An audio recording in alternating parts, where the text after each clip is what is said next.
กาลครั้งหนึ่งไม่นานนักมีเด็กชายคนหนึ่งเขาเป็นเด็กกำพร้าหากินด้วยการเก็บขยะขายเด็กชายเป็นคนรักความยุติธรรมและชอบช่วยเหลือผู้อื่นวันหนึ่งมีพวกอันธพาลรีดไถกลุ่มหนึ่งมาเก็บค่าคุ้มครองยายแก่คนขายขนมเฮ้ยยายเฒ่าจ่ายค่าคุ้มครองมาวันนี้เว้นให้หน่อยไม่ได้หรือเมื่อวานหลานสาวข้าป่วยเลยเอาเงินไปซื้อยาจนหมดเฮ้ยหากไม่มีจ่ายก็ต้องพังร้านตามกฎเด็กชายเดินเก็บขยะมาพบเข้าจึงเดินเข้าไปช่วยเหลือหยุดรังแกผู้อ่อนแอนะเจ้าพวกคนชั่วเฮ้ยเจ้าเด็กเหลือขอไปเล่นที่อื่นไปอย่ามายุ่งกับเรื่องของผู้ใหญ่พวกเจ้าก็เลิกรังแกคนสิมันวอนหาเรื่องนะลูกพี่อย่างนั้นก็ต้องสั่งสอนมันสักหน่อยและแล้วพวกอันธพาลก็ตรงเข้ามาเพื่อทำร้ายเด็กชายนี่แน่เจ้าเด็กเหลือขอบังเอิญมีจอมยุทธผู้หนึ่งเดินผ่านมาจึงช่วยไว้ได้ทันเด็กก็พูดไปตามประสาเด็กพวกเจ้าอย่าไปถือสาหาความเลยดูถ้ามันจะมีวรยุทธ์นะลูกพี่เช่นนั้นฝากไว้ก่อนก็แล้วกันพวกเรากลับและแล้วพวกอันธพาลก็ล่าถอยจากไปขอบคุณจอมยุทธที่ช่วยเหลือคนแก่อย่างข้าจอมยุทธไม่ได้กล่าวอะไรได้แต่เดินจากไปเด็กชายรู้สึกประทับใจจอมยุทธผู้นั้นเป็นอย่างมากจึงวิ่งตามจอมยุทธผู้นั้นไป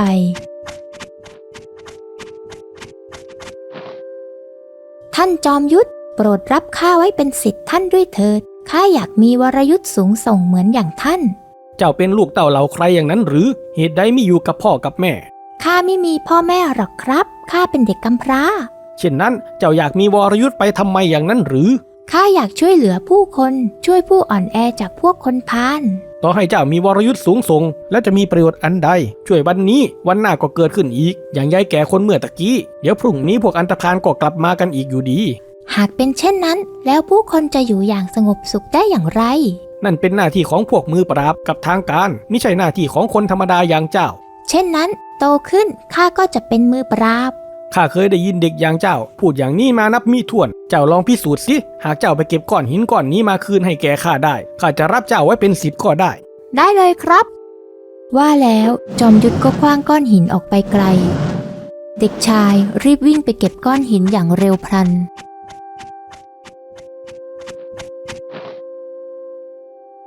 แต่เมื่อหันกลับมา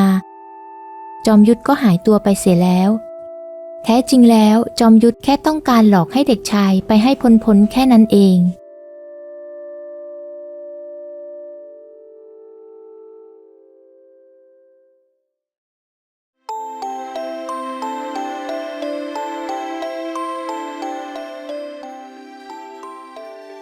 จอมยุทธหัวใจไม่ยอมแพ้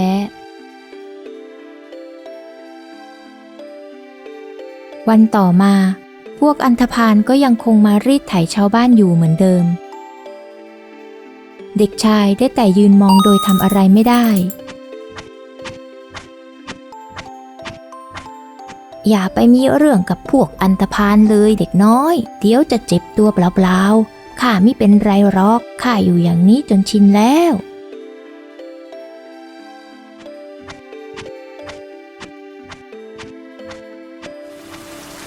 หลายวันต่อมาจอมยุทธก็ได้เดินผ่านมาอีกครั้งเด็กชายซึ่งเฝ้าอยู่ที่นั่นมาหลายวันแล้วเมื่อได้เห็นก็รีบวิ่งเข้าไปหาทันทีนี่ครับท่านจอมยุทธข้าเอาก้อนหินมาคืนให้แก่ท่านจอมยุทธเมื่อเห็นดังนั้นก็เกิดความฉงน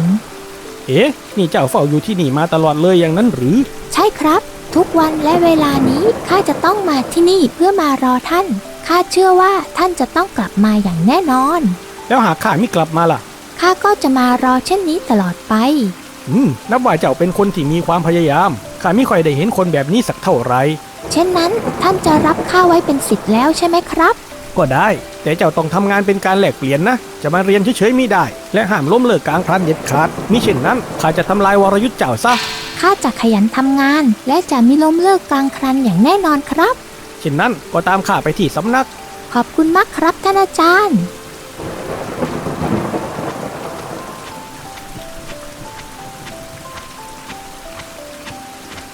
เจ้ารู้ไหมฝีเท้าของเจ้ามันแผ่วเบาขนาดข้ามีวรยุทธ์ยังแทบมิได้ยิน ต่อไปหากเจ้าฝึกรือวรยุทธ์ฝีมือต้องมิธรรมดาอย่างแน่นอน จอมยุทธผู้นี้คือปรมาจารย์สำนักดาบที่เรื่องชื่อแห่งหนึ่งสำนักของเขามีลูกศิษย์ลูกหามาร่ำเรียนวิชาด้วยอย่างมากมาย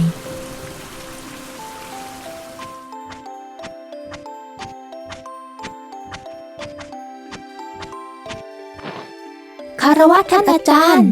วันนี้มีเด็กใหม่เข้ามาคงจะเรียนไม่ทันฝากพวกเจ้าดูแลกันเองด้วย ครับท่านอาจารย์ คารวะศิษย์พี่ซะต่อไปเจ้าต้องเรียนรู้จากรุ่นพี่ให้มาก คารวะศิษย์พี่ เจ้ามิได้มีพื้นฐานที่ดีเหมือนคนอื่นต้องขยันกว่าคนอื่นเป็น2 เท่านะ ครับท่านอาจารย์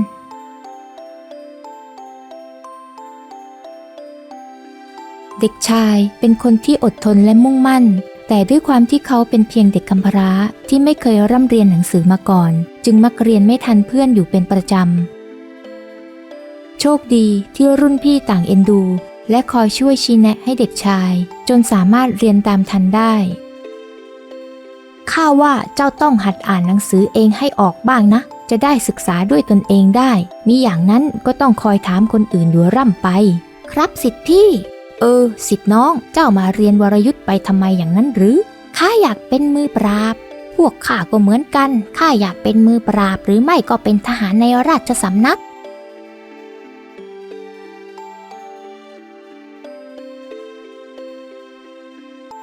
เอาละวันนี้ข้าจะสอนการใช้ดาบกำดาบให้มั่นจิตใจหนักแน่นมั่นคงแล้วฟันออกไปอาจารย์ได้ใช้ดาบฟันไปที่ต้นไม้ฉับเดียวขาดพวกศิษย์ก็พากันทำตาม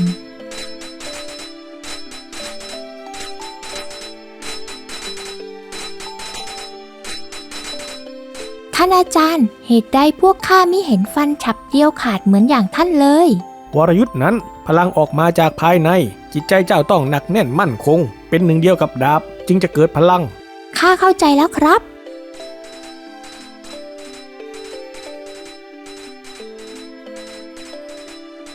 หลายปีผ่านไปเด็กชายก็เติบโตขึ้นเป็นชายหนุ่มเมื่อร่ำเรียนวรยุทธ์จนสำเร็จทุกคนในสำนักก็ต่างพากันสอบเข้ารับราชการกันทั้งนั้นชายหนุ่มเองก็เช่นกัน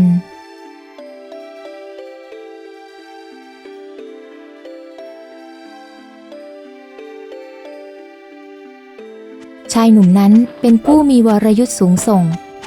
ทำให้การสอบภาคปฏิบัติทำได้เป็นอย่างดี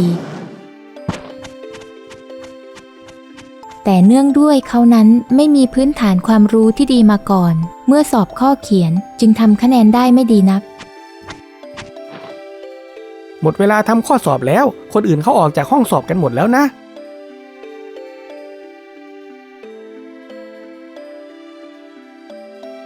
ทำให้ชายหนุ่มสอบไม่ผ่านการบรรจุเข้ารับราชการสักทีชัยโยข้าสอบติดมือปราบแล้วข้าก็ด้วยแม้จะผ่านการสอบมาหลายครั้งหลายคราและหลายปี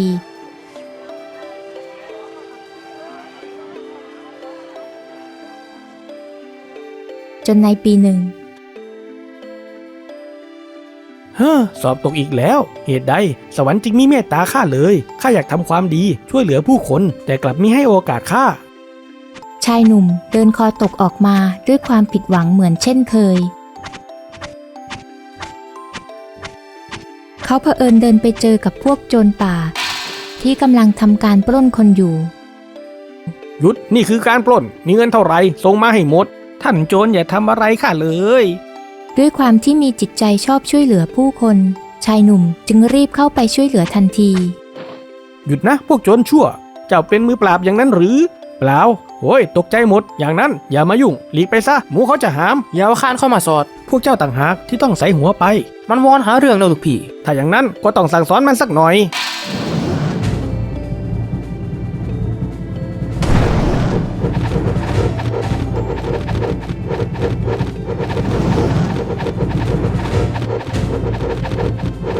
ด้วยวรยุทธ์ที่สูงส่งชายหนุ่มก็สามารถกำราบพวกโจรจนหมอบราบได้อย่างง่ายดายฝากไว้ก่อนเถอะคราวหน้าพวกข้าจะกลับมาคิดบัญชียังไม่คิดกลับเนื้อกลับตัวอีกหรือหากข้าเป็นมือปราบพวกเจ้าโดนจับเข้าตารางไปแล้ว ขอบคุณจอมยุทธที่ช่วยเหลือ แล้วชายหนุ่มก็เดินจากมา แต่ระหว่างทางเขาก็ได้เจอกับชายลึกลับผู้หนึ่งที่ปิดบังใบหน้ายืนขวางอยู่กลางทาง ท่านเป็นผู้ใดอย่างนั้นหรือข้าเป็นผู้ใดมิสำคัญข้ารู้ว่าเจ้าอยากรับราชการเพื่อช่วยเหลือผู้คนแต่ไม่มีโอกาสสักทีใช่หรือไม่ถูกต้องแล้วท่านมีจุดประสงค์อันใดข้ามีโอกาสมาให้เจ้าเลือกโอกาสอะไรอย่างนั้นหรือมีงานอยู่งานหนึ่งที่เจ้าจะได้ช่วยเหลือราชการมิยิ่งจอนไปกว่าพวกมือปราบหรือทหารในราชสำนักซึ่งเรียกว่านักรบเงานักรบเงาแล้วมันต่างจากนักรบทั่วไปอย่างไร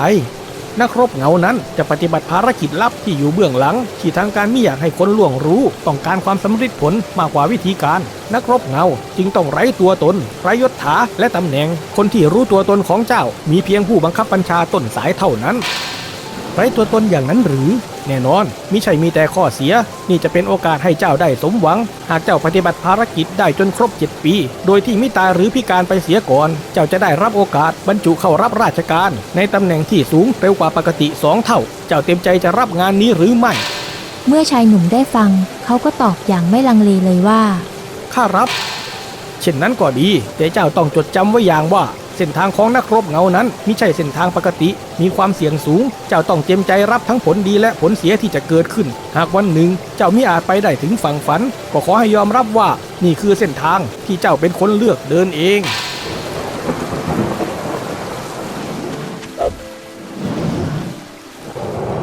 และแล้วตั้งแต่นั้นมาชายหนุ่มก็กลายเป็นนักรบเงาผู้ปิดบังใบหน้า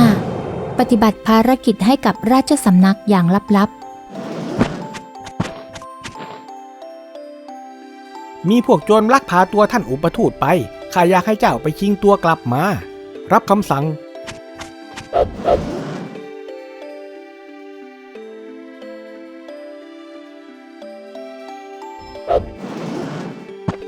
ท่านอุปทูตราชสำนักให้ข้ามาอารักขาท่านกลับไปขอบใจเจ้ามากน้อยคิดว่าเข้ามาแล้วจะออกไปได้ง่ายๆอย่างนั้นหรือไม่ว่าจะเป็นยุทธการที่ยากเย็นเพียงใดจอมยุทธก็สามารถปฏิบัติภารกิจได้อย่างสำเร็จลุล่วงทุกครั้งไปจนอยู่มาวันหนึ่ง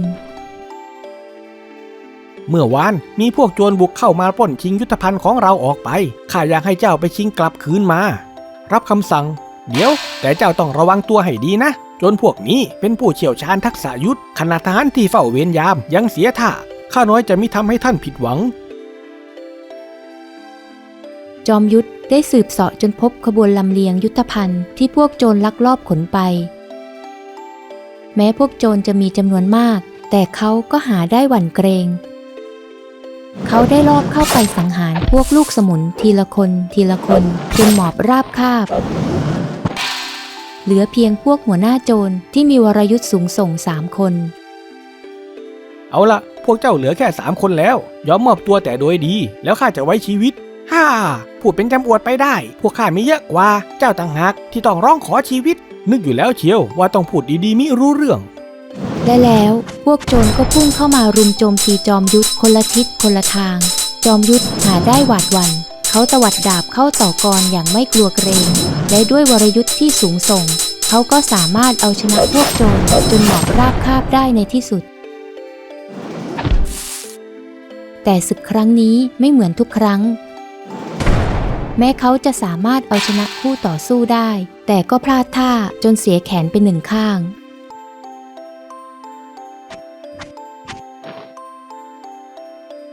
เจ้าปฏิบัติภารกิจได้อย่างยอดเยี่ยมและมิเคยล้มเหลวเลยแม้แต่ครั้งเดียวแต่เจ้าคงต้องหมดหน้าที่แต่เพียงแค่นี้ข้ามิอาจให้เจ้าปฏิบัติภารกิจต่อไปได้อีกเพราะภารกิจของเรามิอาจให้เกิดความผิดพลาดได้รับทราบครับ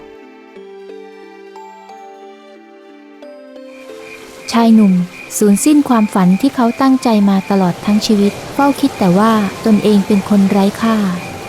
บัดนี้ข้าเปรียบดังจันเสี้ยวที่เว้าแหว่งนี้สมบูรณ์มิอาจเดินตามความฝันได้แล้วข้าจะมีชีวิตอยู่ต่อไปเพื่อประโยชน์อันใดข้าเคยบอกเจ้าแล้วใช่ไหมว่าเมื่อเจ้าเลือกเดินเส้นทางนี้แล้วเจ้าก็ต้องรับให้ได้ทั้งผลดีและผลเสียที่เกิดขึ้น รีบฟื้นตัวแล้วกลับมายืนหยัดอีกครั้งซะวรยุทธ์นั้นออกมาจากภายในหากจิตใจเจ้ามิกลับมาดังเดิมได้เจ้าจะไร้ซึ่งวรยุทธ์ เมื่อหมดหน้าที่จอมยุทธจึงต้องกลายเป็นชายหนุ่มคนธรรมดาเขาย้ายออกมาอาศัยที่ห้องเช่าแห่งหนึ่งในเมืองประทังชีวิตจากเงินเก็บที่เขาพอมีอยู่จนเมื่อเงินเก็บเริ่มหมดลงชายหนุ่มจึงต้องออกไปหางานทำ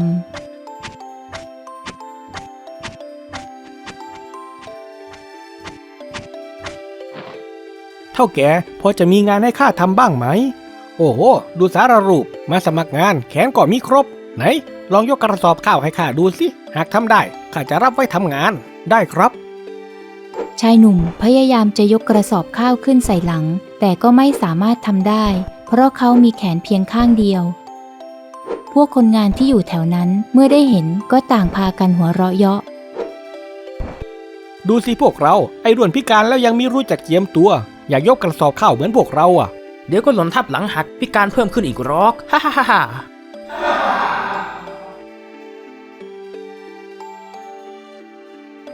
เมื่อเป็นเช่นนั้นชายหนุ่มจึงต้องเดินออกมาด้วยความผิดหวังและท้อแท้ต่อโชคชะตาขอทานคนหนึ่งซึ่งอยู่แถวนั้นเมื่อเห็นชายหนุ่มเดินผ่านมาด้วยสีหน้าเศร้าหมองก็พอเดาเหตุการณ์ได้เจ้าหนุ่มเอ้ยเดินหน้าจ้อยๆมาแบบนี้แสดงว่าหางานทำมิได้สิท่าสมัยนี้ขนาดคนมือเท้าครบยังหางานมิค่อยได้แล้วคนพิการอย่างเจ้าจะไปหางานได้อย่างไรงานที่เหมาะสมกับเจ้าคืองานขอทานอย่างข้านี่ไม่ต้องทำอะไรแค่แบมือขอเป็นก็พอเป็นขอทานหรือข้าไม่มีทางทำอย่างนั้นหรอกคนเรามันต้องมีศักดิ์ศรีสารรูปอย่างนี้ยังจะคิดถึงศักดิ์ศรีอีกหรือศักดิ์ศรีมันกินไม่ได้หรอกเชื่อข้าเถอะแล้วชายหนุ่มก็เดินจากไปเขาเดินทางกลับไปห้องเช่าที่เขาพักอยู่แต่เมื่อไปถึงก็เห็นเจ้าของห้องเช่ามายืนรออยู่ก่อนแล้ว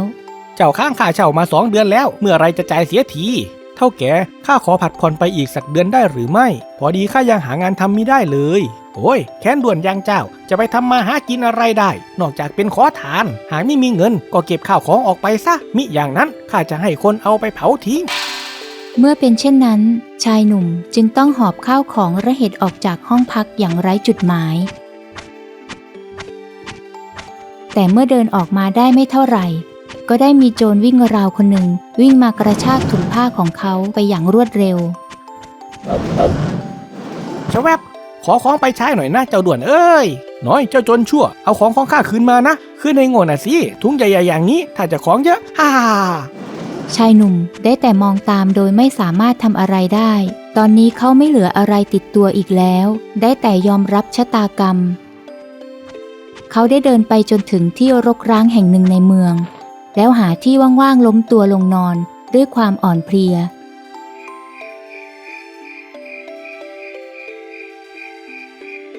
รุ่งเช้าอีกวันชายหนุ่มตื่นขึ้นมาก็มุ่งหน้าเดินออกหางานทำอีกครั้งเขาเดินออกหางานทำทั้งวันแต่ก็ไม่มีที่ไหนรับเขาเข้าทำงานเลยสักแห่งเดียวเท่าแก่โปรดรับข้าทำงานด้วยเถิดข้ามิได้กินข้าวมา2 วันแล้วข้าก็ไม่ได้อยากจะใจจืดใจดำหรอกนะแต่เจ้าแขนมีครบจะให้ข้ารับไว้ทำอะไรรับไว้ก็เป็นภาระเปล่าๆข้าเข้าใจครับขณะที่ชายหนุ่มกำลังจะเดินจากไปเขาก็เหลือบเห็นคนงานตักน้ำจากถังน้ำใบหนึ่งกินกันด้วยความกระหายชายหนุ่มจึงเอ่ยถามเฒ่าแก่ว่าเท่าแก่น้ำในถังนี้ข้าขอกินด้วยได้หรือเปล่าอ๋อเอาเลยข้าเตรียมไว้ให้พวกคนงานหรือใครจะกินก็ได้ทั้งนั้นแหละชายหนุ่มก้มลงตักน้ำมาดื่มเมื่อหมดถ้วยแล้วก็ตักอีกเมื่อหมดก็ตักอีกอย่างนี้หลายครั้งจนเฒ่าแก่ก็เกิดความฉงนโอ้โหไปตายอดตายอยากมาจากไหนจะกินให้อิ่มแทนข้าวเลยหรืออย่างไรนะเจ้าเนี่ยข้าอิ่มแล้วแหละขอบคุณมากนะครับเฒ่าแก่เมื่อกินน้ำจนอิ่มแล้วชายหนุ่มก็เดินจากไปเขาเดินไปจนถึงม้านั่งตัวหนึ่งก็นั่งลงพักเหนื่อยด้วยความอ่อนเพลียเขาจึงเผลอหลับไปจนสะดุ้งตื่นเพราะเสียงปลุกจากขอทานคนเมื่อวานเอ้าเจ้าหนุ่มสงสัยจะไม่ได้กินอะไรมาตั้งแต่เมื่อวานข้ามีซาลาเปาที่คนเขาทำหล่นมาลูกนึงจะเอาไปกินสิ ชายหนุ่มรับซาลาเปามาก็รีบกินด้วยความหิวโหยเมื่อกินเสร็จเขาก็ได้เอ่ยถามขอทานไปว่าท่านลุงท่านจะเดินทางไปที่ไหนอย่างนั้นหรือข้าว่าจะลองไปหาขอทานที่เมืองอื่นดูแล้วแหละเมืองนี้ไม่ค่อยมีคนใจบุญทำทานกันเลยขึ้นอยู่ที่นี่มีหวังอดตายอย่างแน่นอนเจ้าไปเดือกันไหมล่ะให้ข้าไปเป็นขอทานเหมือนอย่างท่านอย่างนั้นหรือเจ้าหนุ่มเอ้ยข้ารู้ว่าเมื่อก่อนเจ้าอาจจะเป็นคนที่หยิ่งทะนงในศักดิ์ศรีแต่มิว่าอย่างไรเมื่อเดี๋ยวนี้เจ้าเป็นคนพิการแล้วเจ้าก็ต้องรู้จักปล่อยวางอย่ายึดติดกับอดีตและหัดยอมรับความเป็นจริงมิเช่นนั้นเดี๋ยวต้องอดตายเมื่อได้ฟังดังนั้นชายหนุ่มก็เริ่มคิดได้ข้าจากที่เมื่อก่อนทำคุณประโยชน์ให้แก่ชาติบ้านเมืองมากมายบัดนี้กลับกลายเป็นคนไร้ค่าจากเคยเป็นยอดฝีมือไร้ผู้เทียมทานเดี๋ยวนี้แม้แต่คนงานยกกระสอบยังเก่งกว่าข้าเลยชายหนุ่มจึงตัดสินใจออกพเนจรไปกับขอทานผู้นั้นพวกเขาเดินทางไปทุกหนแห่งอาศัยนั่งขอทานตามกองขยะที่มีคนพลุกพล่านจนไปถึงหมู่บ้านแห่งหนึ่งเฮ้ยเจ้าพวกขอทานสกปรกเกะกะเสียจริงไปนั่งที่อื่นไปนายท่านโปรดเมตตาทำบุญทำทานคนยากคนจนคนพิการด้วยเถิดเอ้าเห็นแก่ความพิการเอาหัวมันนี่ไปมันมีอร่อยข้ากินไม่หมดขอบคุณมากครับพี่ชายข้าคิดไว้ไม่ผิดเลยที่ให้เจ้าติดตามมาด้วยความพิการของเจ้าช่วยเรียกความเห็นใจจากคนได้เยอะมีหญิงแม่ค้าคนหนึ่งที่ขายขนมอยู่แถวนั้นเห็นขอทานก็ได้เอาขนมมาให้ด้วยความเมตตาขอทานพวกเจ้าเอาขนมของข้าไปกินสิวันนี้ข้าขายไม่หมดจะเก็บร้านแล้วขอบคุณมากแม่นางหมู่บ้านนี้แม้จะมีได้ร่ำรวยเหมือนในเมืองใหญ่แต่ก็มีคนใจบุญอยู่เยอะแม่บางคนจะปากร้ายอยู่บ้างก็เถอะข้าว่าเราน่าจะอยู่ที่หมู่บ้านแห่งนี้ไปตลอดเลยก็ดีนะแต่ทันใดนั้นก็ได้มีพวกโจรกลุ่มหนึ่งขี่ม้าเข้ามารีดไถเงินชาวบ้าน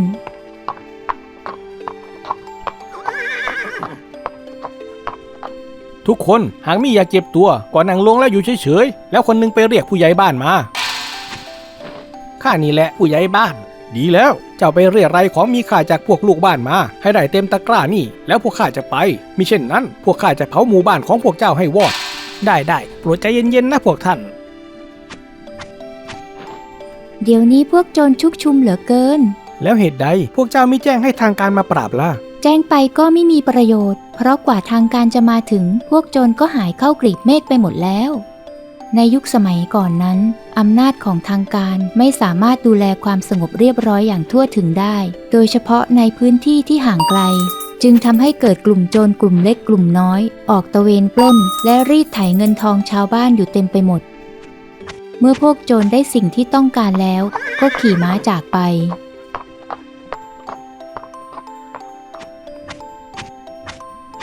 ข้าว่าเราย้ายทำเลไปขอทานที่อื่นกันดีกว่าอยู่ที่นี่ถ้าจะมีสู้ดี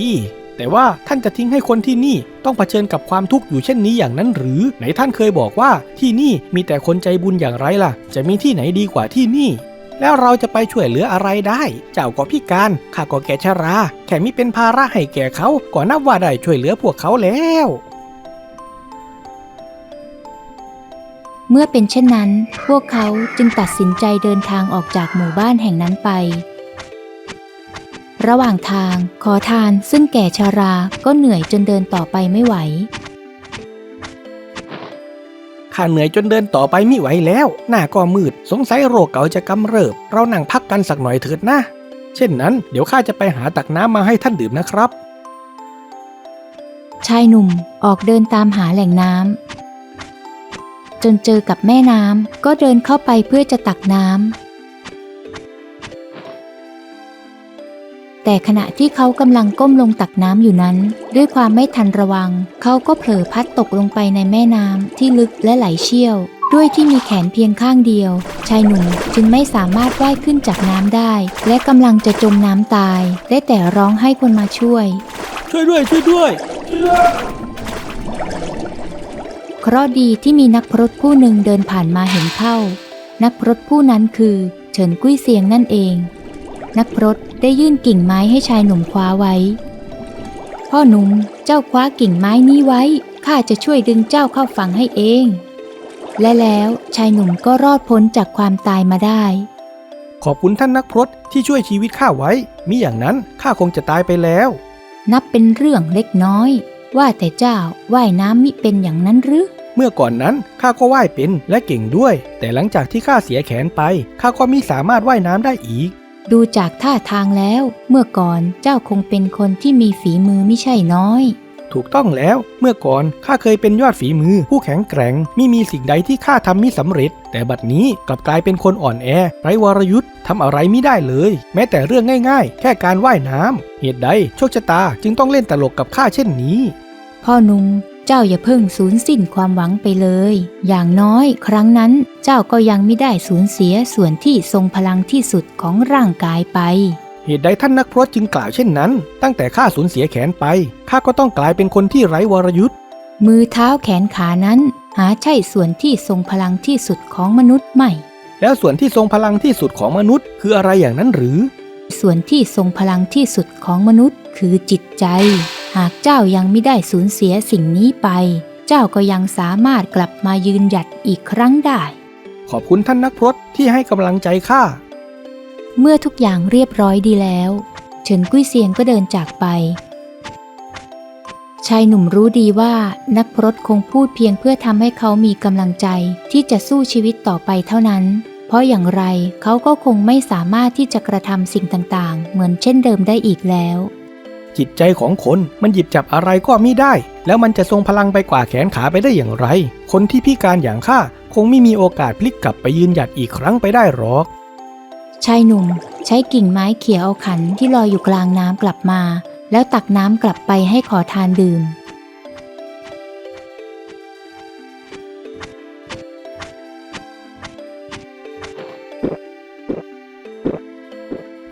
ขอยังชั่วแล้วเราเดินทางกันต่อเถิดแต่ขณะที่เดินทางไปนั้นก็เกิดมีฝนตกหนักขึ้นมากระทันหันอ้าวฝนตกมากระทันหันคงต้องหาที่หลบฝนกันก่อนข้างหน้าเห็นมีบ้านคนอยู่เข้าไปขอเขาหลบฝนสักหน่อยดีกว่า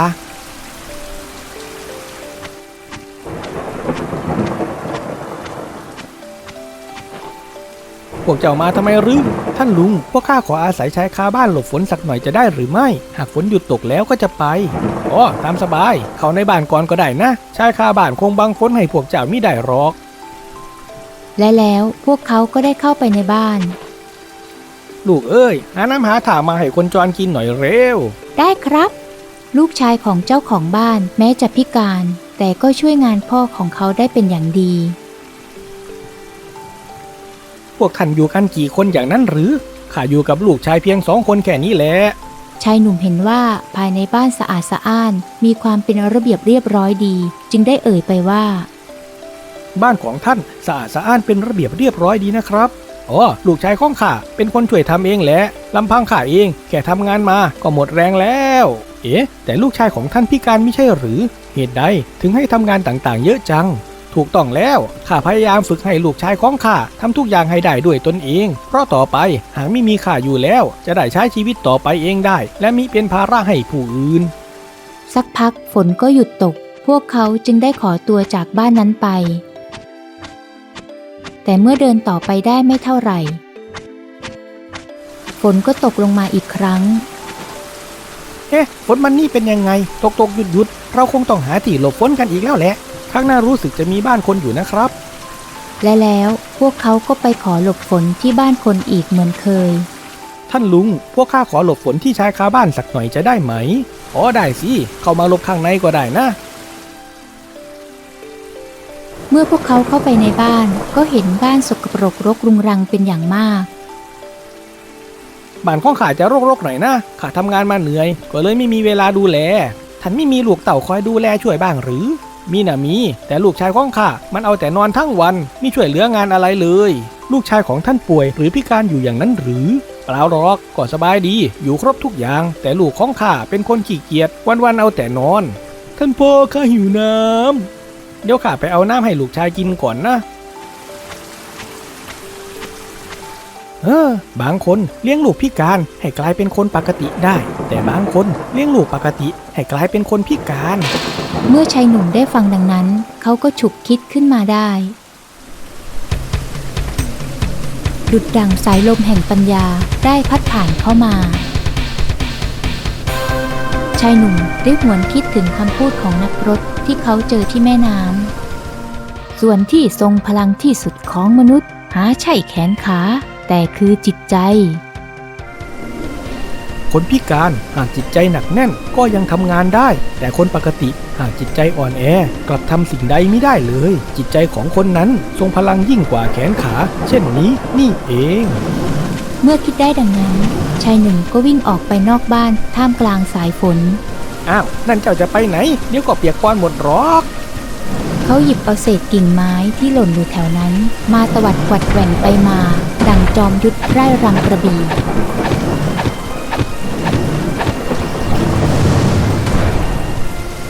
คนพิการหากจิตใจหนักแน่นก็ยังทำงานได้แต่คนปกติหากจิตใจอ่อนแอกลับทำสิ่งใดไม่ได้เลยจิตใจของคนนั้นทรงพลังยิ่งกว่าแขนขาวรยุทธ์ของข้าพลิกฟื้นกลับคืนมาอีกครั้งแล้ว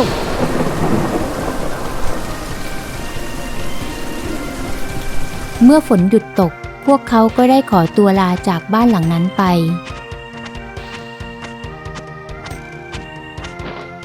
เรารีบเดินทางต่อเถอะท่านลุงเราไม่จำเป็นต้องหาเมืองอื่นอยู่อีกแล้วแหละข้าว่าเรากลับไปที่หมู่บ้านที่เราจากมาเหมือนเดิมดีกว่าอ้าวเจ้ามิกลัวจะเจอพวกโจรอีกหรือเพราะมิดีเดี๋ยวจะถูกลูกหลงพิการเพิ่มขึ้นอีกนะบัดนี้ข้าไม่เกรงกลัวสิ่งใดอีกแล้ววรยุทธ์ของข้าฟื้นกลับคืนมาดั่งเดิมแล้วพูดอะไรเพี้ยนๆให้เจ้าเนี่ยเอาอย่างนั้นก็ได้และแล้วพวกเขาก็ตัดสินใจหวนกลับไปหมู่บ้านเดิมที่จากมาอีกครั้งพวกชาวบ้านยังคงใช้ชีวิตอย่างปกติเหมือนที่เคยเป็นมาจนหลายวันต่อมาพวกโจรกลุ่มเดิมก็ได้บุกเข้ามาที่หมู่บ้านแห่งนี้อีกครั้ง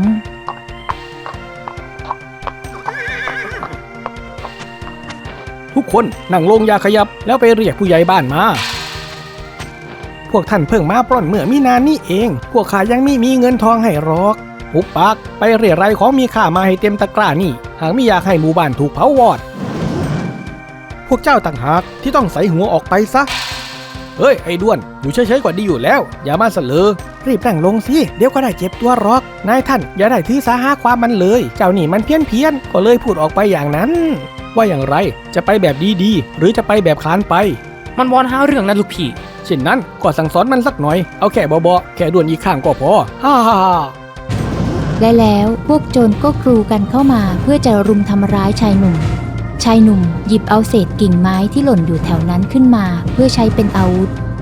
โอ้โหอาวุธช่างอนาถาเหลือเกินมีกิ่งไม้คิดจะมาสู้กับดาบพวกโจรพุ่งเข้ามาและใช้ดาบเข้าฟาดฟันชายหนุ่มแต่ชายหนุ่มกลับใช้เพียงกิ่งไม้เข้าโรมรันต่อกรกับพวกโจรได้โดยไม่เพลียงพล้ำ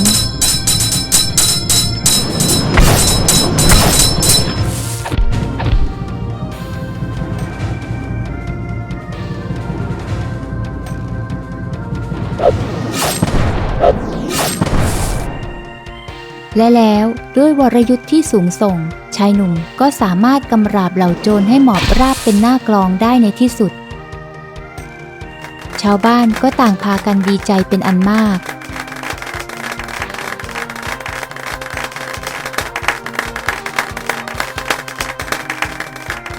บัดนี้เขาค้นพบแล้วว่าแม้ไปได้ไม่ถึงดวงจันทราแค่ได้อยู่ท่ามกลางหมู่ดาราก็มีคุณค่ามากพอแล้วแม้ข้าจะมิอาจรับราชการได้อย่างที่หวังแต่ข้าก็ยังช่วยเหลือผู้คนตามแนวทางของตนเองได้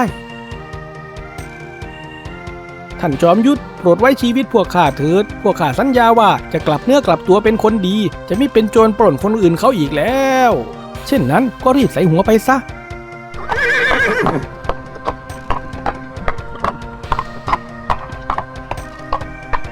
ขอบคุณจอมยุทธมากต่อไปหมู่บ้านของเราคงจะได้สงบสุขเสียที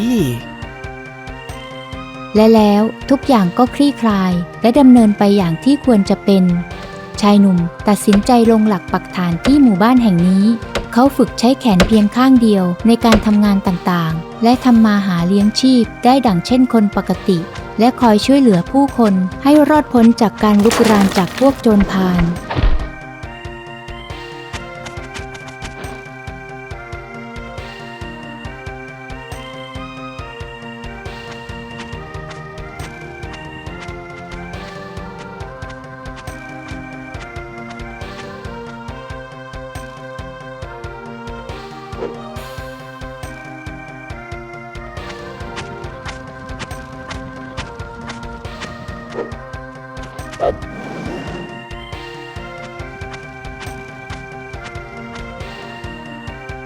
มินึกเลยว่าเจ้าจะเป็นผู้มีวรยุทธ์ขอบใจเจ้ามากนะที่มาอยู่ที่นี่ตั้งแต่ที่เจ้ามาอยู่ที่นี่ก็ทำให้หมู่บ้านของเราสงบสุขขึ้นกว่าแต่ก่อนเยอะเลยข้าเองก็รักหมู่บ้านแห่งนี้เช่นเดียวกับเจ้าปัญญายุทธจากเรื่องนี้ความสำเร็จไม่ได้เกิดจากการที่ชีวิตพร้อมสับไม่มีปัญหาหรือข้อจำกัดใดเลยแต่เกิดจากจิตใจที่หนักแน่นมุ่งมั่นไม่ยอมแพ้ที่พร้อมจะฝ่าฟันทุกอุปสรรคที่จะเกิดขึ้นเพื่อให้ได้บรรลุเป้าหมายที่วาดหวังไว้อย่างไรก็ตามแม้ความพยายามนั้นเป็นปัจจัยหลักสู่ความสำเร็จแต่ก็ยังมีปัจจัยอื่นอีกหลายอย่างที่เราไม่สามารถควบคุมได้ทำให้บางครั้งก็อาจไม่สามารถสำเร็จได้ดังหวังจึงไม่ควรยึดติดหรือจมปลักกับความล้มเหลวลองหันมาพิจารณาทางเลือกใหม่ๆที่ยังอยู่ในทิศทางที่เราอยากไปที่เรายังสามารถทำในสิ่งที่เราใฝ่ฝันได้แม้จะไม่ใช่ในรูปแบบที่วาดฝันไว้ทุกประการก็ตามอยากมีความคิดที่แกร่งกล้าต้องฝึกปรือปัญญายุทธโปรดกดติดตาม YouTube ปัญญายุทธและ Facebook ปัญญายุทธ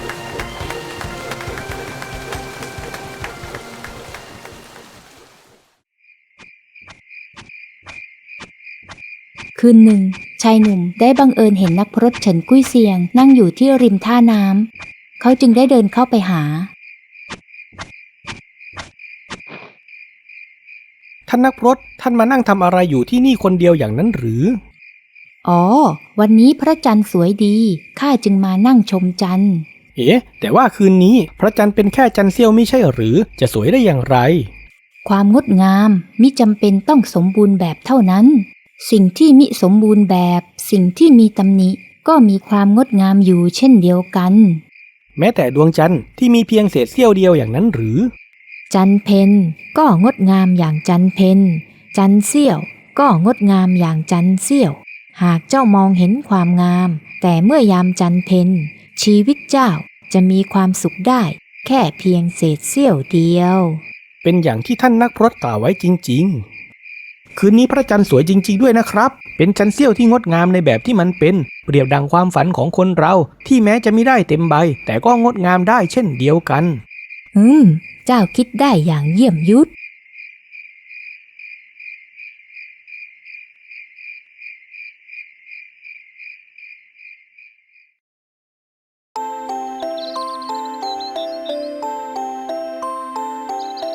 ปัญญายุทธชุดช่วยคนให้ได้หลุดพ้นความทุกข์เข็นปลุกปลอบใจให้ร่มเย็นให้ได้มองเห็นความเป็นจริง